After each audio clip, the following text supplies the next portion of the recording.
Hi ಎಲ್ರಿಗೂ, ಇವತ್ತು ನಾನು ರುಚಿಕರವಾದ ವಾಂಗಿಬಾತ್ ಗೊಜ್ಜು ಮಾಡೋದು ಹೇಗೆ ಅಂತ ತೋರಿಸ್ಕೊಡ್ತಾ ಇದ್ದೀನಿ. ನಾನೀಗ ಒಂದು ಪಾತ್ರೆಗೆ ಸುಮಾರು ಒಂದು 50 ಗ್ರಾಮಷ್ಟು ಎಣ್ಣೆ ಹಾಕ್ಕೊಳ್ತಾ ಇದ್ದೀನಿ. ಗೊಜ್ಜಿಗೆ ಸ್ವಲ್ಪ ಎಣ್ಣೆ ಜಾಸ್ತಿ ಇದ್ದಷ್ಟು ಚೆನ್ನಾಗಿರುತ್ತೆ, ಅನ್ನ ಕಲಸೋಕ್ಕೆಲ್ಲ ಈಸಿ ಆಗುತ್ತೆ ಮತ್ತು ಟೇಸ್ಟಿಯಾಗಿರುತ್ತೆ. ನೋಡ್ಕೊಂಡು ಹಾಕ್ಕೊಳ್ಳಿ, ನೀವೆಷ್ಟು ಗೊಜ್ಜು ಮಾಡ್ತೀರಾ ಆ ರೀತಿ ನೋಡಿಕೊಂಡು. ನಾನೊಂದು ಅರ್ಧ ಸ್ಪೂನಷ್ಟು ಸಾಸಿವೆ ಹಾಕ್ಕೊಳ್ತಾ ಇದ್ದೀನಿ, ಮತ್ತು ಒಂದೆರಡು ಕಡ್ಡಿ ಕರಿಬೇವು, ಮತ್ತು 1-2 ಸ್ಪೂನಷ್ಟು ಬರೀ ಕಡಲೆಬೇಳೆ ಹಾಕ್ಕೊಬೇಕು. ನೀವು ಗೋಡಂಬಿ ಇದ್ದರೆ ಹಾಕ್ಕೊಳ್ಳಿ. ಮತ್ತು ಒಂದೆರಡು ಹಸಿಮೆಣ್ಸಿನ್ಕಾಯಿ ಮತ್ತು ಒಂದೆರಡು ಒಣಮೆಣ್ಸಿನ್ಕಾಯಿ ಹಾಕ್ಕೊಳ್ತಾ ಇದ್ದೀನಿ. ಒಂದು 2 ಸೆಕೆಂಡ್ ಹುರ್ಕೊಳ್ಳೋಣ. ಈಗ ನಾನು ಕ್ಯಾಪ್ಸಿಕಮ್ ಹಾಕ್ಕೊಳ್ತಾ ಇದ್ದೀನಿ. ಒಂದು 4-5 ಕ್ಯಾಪ್ಸಿಕಮ್ಮು ಸ್ವಲ್ಪ ದಪ್ಪಕ್ಕೆ ಹೆಚ್ಚಿ ಹಾಕ್ಕೊಳ್ತಾ ಇದ್ದೀನಿ. ನೀವು ಬೇಕಿದ್ದರೆ ಬದನೆಕಾಯಿಯೂ ಹಾಕ್ಕೊಬೋದು. ರುಚಿಗೆ ತಕ್ಕಷ್ಟು ಉಪ್ಪು ಹಾಕ್ಕೊಳ್ಳಿ.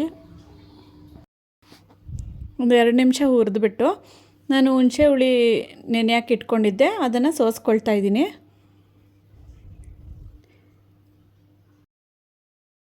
ನಾನು ಸುಮಾರು ಒಂದು ನಿಂಬೆಹಣ್ಣು ಗಾತ್ರದಷ್ಟು ಹುಣಸೆಹಣ್ಣ ನೆನೆ ಹಾಕಿಟ್ಕೊಂಡು ಹುಳಿ ಬಿಟ್ಕೊಂಡಿದ್ದೀನಿ.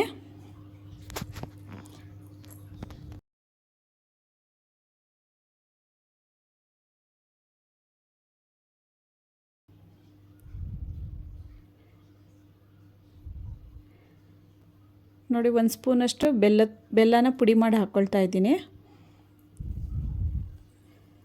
ಈಗ ಒಂದು 1/4 ಟೀ ಸ್ಪೂನ್ ಅರಿಶಿನ ಹಾಕ್ಕೊಳ್ತಾ ಇದ್ದೀನಿ.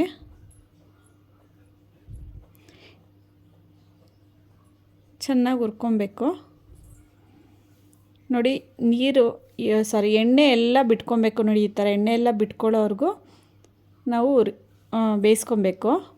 ಈಗ ನೋಡಿ, ವಾಂಗಿಬಾತ್ ಪೌಡ್ರನ್ನ ನಾನು ದೊಡ್ಡ ಪ್ಯಾಕೆಟ್ ತಂದಿಟ್ಕೊಂಡಿದ್ದೀನಿ. ಹಾಗಾಗಿ ನಾನು ಇದೊಂದು 3-4 ಸ್ಪೂನಷ್ಟು ಹಾಕ್ಕೊಳ್ತಾ ಇದ್ದೀನಿ, 1-2 ಟೈಮ್ಗೆ ಆಗೋಷ್ಟು. ನೀವು ಪ್ಯಾಕೆಟ್ 10 ರೂಪಾಯಿ ಪ್ಯಾಕೆಟ್ನ ತಂದು ಬೇಕಾದರೆ ಯೂಸ್ ಮಾಡ್ಕೊಬೋದು. ನಾನು MTR ವಾಂಗಿಬಾತ್ ಪೌಡ್ರೇ ಯೂಸ್ ಮಾಡ್ತಿರೋದು. ನಿಮ್ಗೆ ಆ ತಿಕ್ನೆಸ್ ಎಷ್ಟು ಬೇಕೋ ಅಷ್ಟು ನೋಡಿ ಹಾಕ್ಕೊಳ್ಳಿ ಪುಡಿನ. ನಾನು ಹಿಂಗೆ ಹಾಕ್ಕೊಳ್ತಾ ಇದ್ದೀನಿ. ಹಿಂಗೆ ಫಸ್ಟೇ ಹಾಕ್ಕೊಬೋದು, ಇಲ್ಲ ಈಗಲೂ ಹಾಕ್ಕೊಬೋದು. ಇಷ್ಟ ಇಲ್ಲ ಅಂದರೆ ಸ್ಕಿಪ್ ಮಾಡ್ಕೊಬೋದು. ತುಂಬ ಹೊತ್ತು ಹುರಿಬಾರ್ದು. ಹುಳಿ ಎಲ್ಲ ಎಣ್ಣೆ ಬಿಟ್ಕೊಂಡಾದಮೇಲೆ ಈ ಥರ ಪುಡಿ ಹಾಕ್ಬಿಟ್ಟು 1-2 ನಿಮಿಷ ಹುರಿದ್ಬಿಟ್ಟು ಆಫ್ ಮಾಡಿಬಿಡ್ಬೇಕು. ಜಾಸ್ತಿ ಹೊತ್ತು ಹುರಿಬಾರ್ದು, ಸ್ಮೆಲ್ಲಾಗಲಿ ಟೇಸ್ಟ್ ಆಗಲಿ ಹೊರಟೋಗ್ಬಿಡುತ್ತೆ. 1-2 ನಿಮಿಷ ಮಿಕ್ಸ್ ಮಾಡಿಬಿಟ್ಟು ಆಫ್ ಮಾಡಿಬಿಟ್ಟು ನೋಡಿ, ನಾನೀಗ ಅನ್ನನ ಒಂದು ತಟ್ಟೆಗೆ ಆರಕ್ಕೆ ಇಟ್ಕೊಂಡಿದ್ದೆ, ಉದ್ರುದ್ರಾಗಿ ಮಾಡ್ಕೊಂಡಿರೋ ಅನ್ನನ, ಅದನ್ನು ಈಗ ಮಿಕ್ಸ್ ಮಾಡ್ಕೊಳ್ತಾ ಇದ್ದೀನಿ. ನಾವು ಈ ರೀತಿ ಗೊಜ್ಜು ಮಾಡಿ ಇಟ್ಕೊಂಡಿರೋದ್ರಿಂದ ಯಾವಾಗ ಬೇಕಾದರೂ ಟಕ್ಕಂತ ಅನ್ನ ಮಾಡಿ ಕಲಿಸ್ಕೊಬೋದು. ಇದು ಫ್ರಿಜ್ಜಲ್ಲಿ ಏನಿಲ್ಲ ಅಂದರೆ 1 ತಿಂಗಳವರೆಗೂ ಸ್ಟೋರ್ ಮಾಡ್ಕೊಬೋದು. ಹೊರಗಡೆ ಇಡ್ತೀನಿ ಅಂದರೆ ಒಂದು 3-4 ಡೇಸು 5 ಡೇಸ್ವರೆಗೂ ಇರುತ್ತೆ. ಜಾಸ್ತಿ ದಿವಸ ಇಡೋಕ್ಕಾಗಲ್ಲ. ತುಂಬ ಟೇಸ್ಟಿಯಾಗಿರುತ್ತೆ. ಈ ಥರ ಸಿಂಪಲ್ಲಾಗಿ ಈಸಿಯಾಗಿ ಟಕ್ಕಂತ ಮಾಡ್ಕೊಬೋದು, ಟೇಸ್ಟಿಯಾಗಿರುತ್ತೆ. ನೀವು ಮಾಡಿ ನೋಡಿ ಹೇಗಿತ್ತು ಅಂತ ಕಮೆಂಟ್ ಮಾಡಿ.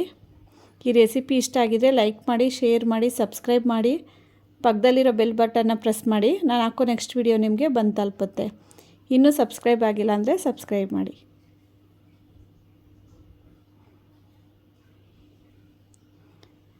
Thank you.